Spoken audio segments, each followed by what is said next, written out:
Assalamualaikum warahmatullahi wabarakatuh. Madayaw, umayong hapon kaninyong tanan. Magandang hapon sa inyong lahat.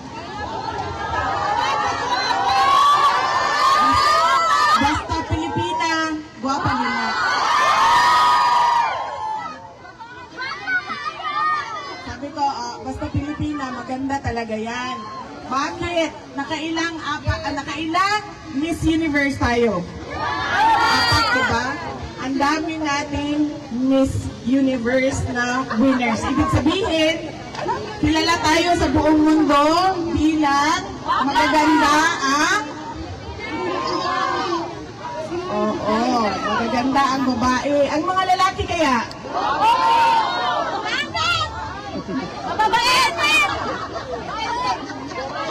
May hugot ka, ma'am. Kasi pangit talaga ang mga lalaking Pilipino.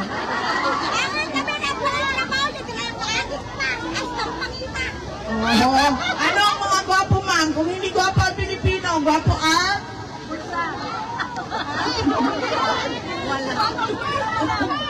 Ang mga Koreans, syempre. Kasi kailangan natin magpasalamat sa kanila. Lalong-lalo na sa ating local government unit ng Seoul at sa ating Korean police. Dahil pinahintulutan nila tayo magsama-sama ngayong hapon na ito at tumulong sila sa atin para mabuo yung ating programa ngayong hapon na ito. Kaya kailangan natin pasalamatan at palakpakan ang Korean government and Korean police. Thank you very much. Paano sabihin sa Korean yun? Kamsahamnida! Kamsahamnida! Kamsahamnida! Unahin ko po muna ang aking mga pagpapasalamat. Dahil mamaya, baka sa sobrang excitement natin ay makalimutan ko magpasalamat. Una, ang aking pasalamat sa ating mga organizers, local organizers sa Filipino community dito sa Korea. Pakitaas ng kamay ng mga organizers, volunteers at tumulong. Iba't ibang grupo, una na ang Hakbang ng Maisog at iba-iba pa ang grupo. May listahan kayo? Na nagtulong-tulong at hirap, pagod, pawis nila ang kanilang inilaan para mabuo ang ating programa. Bislak Negu New Philcor Butchon Community Yewa Vendors, DDS Supporters Seoul, DDS Supporters Leaders Gwangju Japan. Saan kayo? Japan Maisog, nandito? Patriotic New York, dito din. At UFG at PBP. Maraming salamat sa inyong lahat.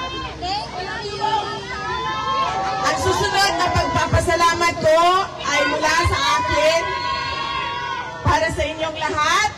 Nagpapasalamat ako sa tulong ninyo, sa suporta ninyo, sa kampanya ninyo, at sa boto ninyo para sa akin nung nakaraang eleksyong taong 2022. Maraming salamat po sa inyong lahat.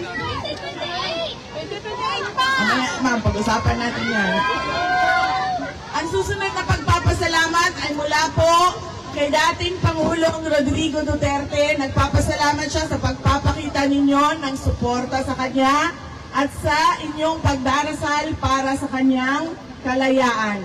Maraming salamat. At ang susunod na pagpapasalamat ay mula po sa aming pamilya. Napakalaki ng utang na loob namin sa inyong lahat, mga kababayan. Salamat sa inyong lahat. At ang huling pagpapasalamat ay sa akin at sa inyong lahat na naririto. Marami sa inyo ang may trabaho, kailangan maglaba, nagpalit ng leave, nag-abs call sick, nag-absent galing sa ospital, Galing Pandape. at lahat busy sa buhay nila. Pero nandito kayo ngayong hapon na ito at ibinigay ninyo ang inyong oras para sa akin, para kay Senator Robin Padilla, at para sa bayan natin. Maraming salamat sa inyo. Marami sa inyo ang nagtatanong, kamusta na si dating Pangulong Rodrigo Duterte? Okay lang siya? Pinapaabot niya sa inyong lahat na huwag kayong mag-alala dahil wala naman siyang nararamdaman sa kanyang kalusugan. May edad na siya, may mga sakit na siya, oo, pero walang emergency na nararamdaman siya sa kanyang kalusugan. Kaya sabi niya, huwag kayong mag-alala at lalong-lalo na huwag kayong gumastos na pumunta doon sa Hague. Sabi niya, ayaw niya na gumagastos kayo ng pera ninyo para sa pagpapakita ng suporta sa kanya dahil mas kailangan yung pera ninyo ng inyong mga pamilya na naiwan doon sa Pilipinas. Nasa ilang days na ba siya? Sobra 100 days na siyang nakakulong doon sa prison Scheveningen sa ICC detention unit ng The Hague, Netherlands. Dalawa po ang tinatanong at hinihingi ng mga abogado ni dating Pangulong Rodrigo Duterte sa korte. Una na, an interim release o yung pakawalan ka habang tumutuloy ang kaso. Marami sa inyo, kilala yon bilang tawag na bail. Pero sa ICC o sa Rome Statute, walang bail ang isang accused. Meron lang siyang interim release ang tawag. Paano ka ba mabigyan ng interim release? Unang-una, kailangan umattend ka ng hearing ng trial kapag sinabi ng korte na kailangan mo pumunta doon sa korte. At kaya yon gawin ni dating Pangulong Rodrigo Duterte. Dahil hindi naman siya lalayas. Paulit-ulit niyang sinabi, sumama na nga ako, pinadala ko na, tinulak niyo na ako sa airplane, dinala niyo na ako ng eroplano ninyo dito. Wala akong intensyon na lumayas. Nasa Hong Kong na ako. Pwede na akong mawala. Pero ano ang sinabi ko? Uuwi ako sa Pilipinas. At yun lang din ang sinasabi niya hanggang ngayon. Wala siyang sinasabi, magtatago ako sa Africa, magtatago ako sa Antarctica. Wala siyang sinasabing ganon. Sinasabi lang niya, gusto kong umuwi ng Pilipinas. Gusto kong bumalik ng Davao City. Ibig sabihin, sa ICC, kapag hinanap nyo yan, alam nyo kung saan hahanapin yan. Nandun lang yan. Sa Davao City. Hindi yan lalayas. Pangalawa, sinasabi doon, dapat hindi niya i-obstruct ang investigasyon o ang trial proceedings. Ang tagal na ng investigasyon, paulit-ulit sa sinasabi nilang mga krimen. 2012, hindi pa Pangulo, si Tatay Digong, pumunta na. Si Justice Secretary De Lima, nag-imbestiga siya doon. Walang kapangyarihan si dating Pangulong Duterte noon. Tumuloy-tuloy ang investigasyon. Wala siyang sinabi na itigil nyo yan, bawal yan, huwag kayo pumasok dito. Walang ganyan na nangyari. Ibig sabihin, para sa kanya, ituloy nyo lang. Noong siya ay Pangulo, nag-file ng kaso sa ICC si Senator Trillanes.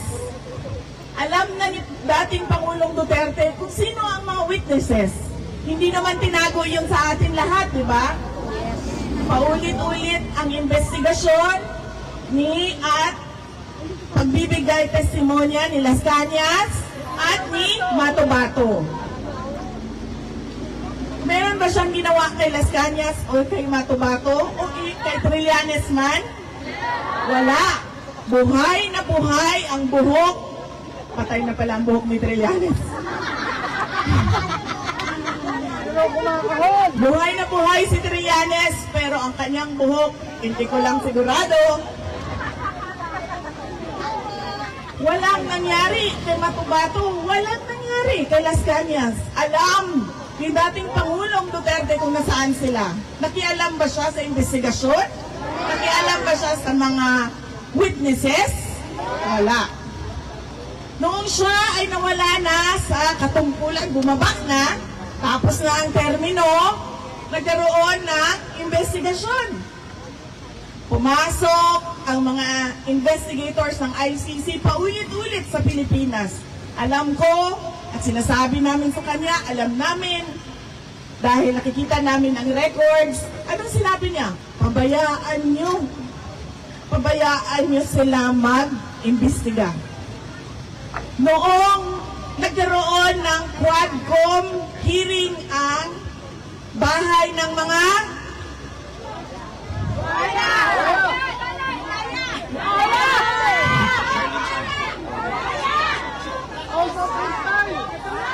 Uy, alam nyo, sandali lang ha. Mamaya na yung speech ko. So kahapon, meron lang ko, dumaan ako sa department store. Kasi bumili kami ng pang-loot bag doon sa mga sinuportahan namin na basketball team ng mga bata. Dumaan ako sa yung department store, yung sa mga sapatos ba? Sapatos section. Tapos paglingon ko, meron naman nakitang sapatos. Meron siya,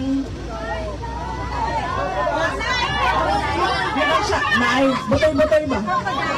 Ay, butoy-butoy, siya. Maganda siya. Pag lalaki siya, panlalaki. Pero mapapalingon ka kasi kakaiba siya eh. Meron siya ang ganyan-ganyan. So tinanong ko yung sabi ko, is this crocodile? Sabi niya, no. Oo. Bird. Meron siya bird. Sabi ng kasama ko, ostrich yan, ostrich. Sabi ko, ostrich? How much? 60,000. 60,000 pesos. 60,000 pesos. Tapos, tinanong ko, sir, ang laki ng crocodile mo, sir.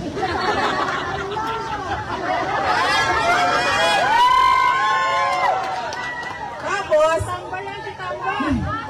tinanong, meron pong representative ang House of Representatives dito. So, ipakita mo sa kanila ang yan, buhaya. Ayan, t-shirt, buhaya. So sabi nung assistant, sales assistant, sabi niya, here, crocodile. Hinanyo niya sa akin, maganda. Maganda talaga yung sapatos na crocodile. Tapos sinanong ko siya, sabi ko, how much? Sabi niya, ganito, in one. Tapos kinompute namin, 80,000 pesos. Ang sapatos na crocodile. Nakalimutan ko lang ngayon kung anong brand yun na daanan namin. 80,000 pesos. Ibig sabihin, kapag binalatan natin ang ating mga congressman at ginawa natin sapatos yung kanilang mga mukha, ikita tayo ng 80,000 isang pares. Ang sapatos.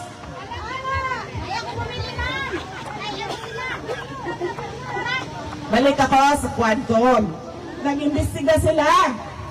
Sinabi nila doon sa isang nakaupo na witness nila, si Rohina Garma. Sabi nila, Rohina, pinatay mo ang boss mo. Meron kang mga kasama, pinatay mo ang boss mo. Pero Rohina, hindi ka namin iimbestigahan sa pagpatay mo sa boss mo kung magsasabi ka laban kay dating Pangulong Rodrigo Duterte. Yes. Witness siya. Yes. Napanood natin lahat yon. Napanood yon ni dating Pangulong Duterte. Pero, may ginawa ba si dating Pangulong Duterte kay Rohina? May ginawa ba tayo kay Rohina maliban sa sinasabi natin online, sa social media natin? Wala. So, ibig sabihin, ibigay na nila yung interim release. Ang tagal na ng mga witnesses na nandyan. Walang nangyari sa kanila. Hindi pa siya Pangulo, naging Pangulo siya, hindi na siya naging Pangulo, nandyan pa rin yung witnesses na sinasabi nila. Ibig sabihin, hindi siya makikialam sa investigasyon o sa trial man. Ang susunod na pwedeng magpa-interim release o hindi pwedeng magpa-interim release kapag nagdududa ang korte na gagawa ka ng krimen. Eh, wala ngang krimen eh. So ano pang mga susunod na krimen ang gagawin mo? Merong mga police operations kontra illegal na droga. Kulang na naman yan, ma'am. Yung, Tabaran! ma'am! Naalala mo, sabi dito sa harap, kulamin na lang daw lahat yan. 15,000 natin, 15,000 kulang. 2,000 won kulang. 1,000 2,000 pesos. won. Libre na.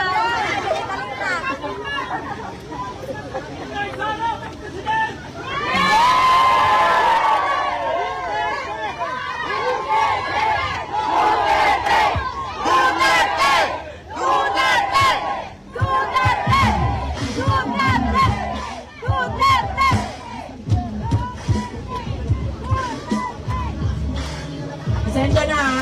Sinisipon kasi ako na masakit yung lalamunan ko.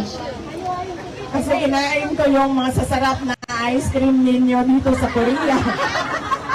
Paggising ko, ang sakit na nung, meron na siyang parang bukol dito dalawa. At parang sinisipon na ako dahil sobrang grabe, maninginit ninyo. Uy, Grabe init sa Korea! ano nang tanaa sa desierto? Yes, ma'am! Ganit, normal ito. Yes, ma'am! Ito ang new normal nyo. Mag-adjust kayo. It's not new! Ganyan na talaga yan.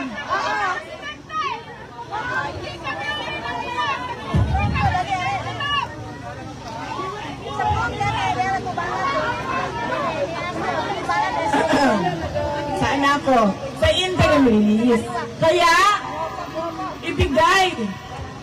Hinihingi natin na ibigay niya na yan. Hindi naman yan tatakbo. 80 years old, may mga sakit. Ang gusto lang niya, umuwi ng Davao City. Lahat ng witnesses niyo, buhay na buhay, simula noon hanggang ngayon. Si Trillanes, aabot na yan ng senior citizen. Diba? Walang nangyari sa kanya. Kahit yung kulam mo, ma'am, hindi effective.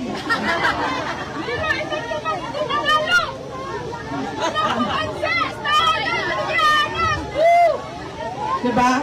Meron pa ba siyang krimen na gagawin? Wala nga ang krimen eh. So ano pang mga susunod na krimen na gagawin?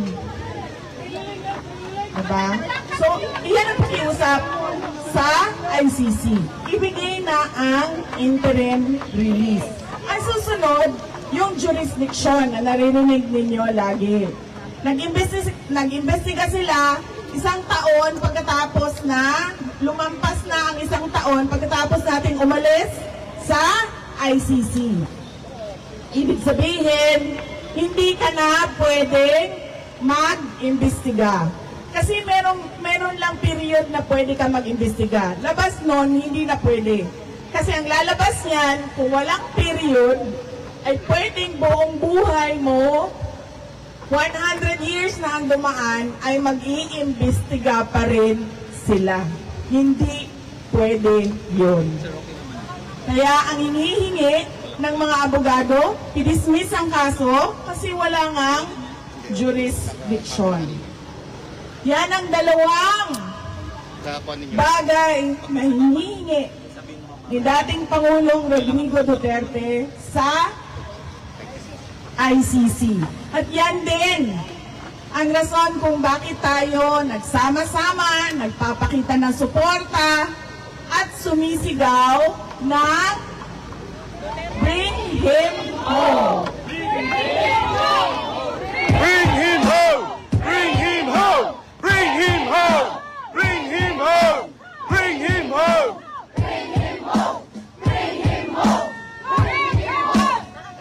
Meron tayong Free Duterte Now rally. I-release na ninyo yan. Hindi yan tatakbo. Ilang beses na siya nagsabi, a-attend siya ng trial kung sinasabing a-attend siya ng trial. Yan lang naman ang kinakatakutan nila eh, na mawala yung kanilang akusado, yung kanilang suspect. Ang susunod ay ang ating diskusyon sa nangyayari sa ating bayan. Dahil nabudol tayong lahat. Huwag na nating panggatin na Inday Sara, kasalanan mo ito lahat.